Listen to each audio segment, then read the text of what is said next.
Les chrétiens, leurs coussins sont encore remplis de larmes. Seigneur, pardonne-moi. Mais je l'ai déjà fait en Christ.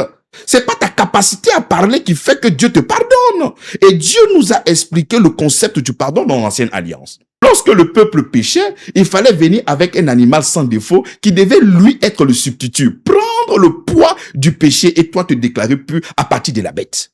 Donc c'est tout ce qui est en toi qui part chez l'animal. Mais c'est comme ça que Christ est l'agneau immolé. Donc tout ce qui était comme impureté, il a payé à la croix de Golgotha et lui, il nous a donné sa justice, il nous a donné sa sainteté. Mais aujourd'hui, au lieu de se considérer à partir de Christ, on se considère à partir de la loi. Nous regardons la loi afin de savoir si nous sommes justes ou nous ne sommes pas justes. Non, c'est faux. C'est comme ça que beaucoup de personnes s'adonnent à chercher toujours le pardon des péchés, alors que nous l'avons déjà en Christ. Donc le chrétien qui est mature, lorsqu'il est en train de prier, il dit « Je bénis ton nom ». Parce que n'eût été l'œuvre de la croix, je ne serais pas dans ta présence. Par l'œuvre de la croix, j'ai été pardonné, j'ai été sanctifié au nom puissant de Jésus-Christ. Et donc, quand les catholiques vont, par exemple, pour certains, une fois par semaine, ou une fois par mois, ou chaque 2 mois, aller se confesser devant le prêtre, ce n'est pas pris Le pardon des péchés se reçoit. Voici quelqu'un, un centenaire romain qui se nomme Corneille, qui lui est touché et veut véritablement connaître le véritable Dieu.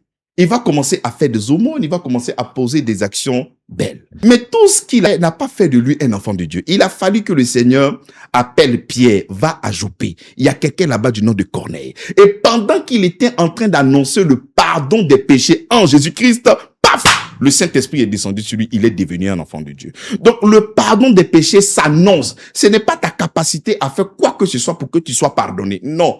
Voilà pourquoi moi, quand je suis en train d'annoncer l'évangile, je vais te faire comprendre que Christ a porté le poids de la malédiction et il a effacé tous tes péchés à la croix de Golgotha. Si tu crois que tu dis Amen, tu deviens un enfant de Dieu, lavé et justifié par le sang de Jésus-Christ. Voilà pourquoi il dit, vous êtes purs à cause de ce que vous avez entendu.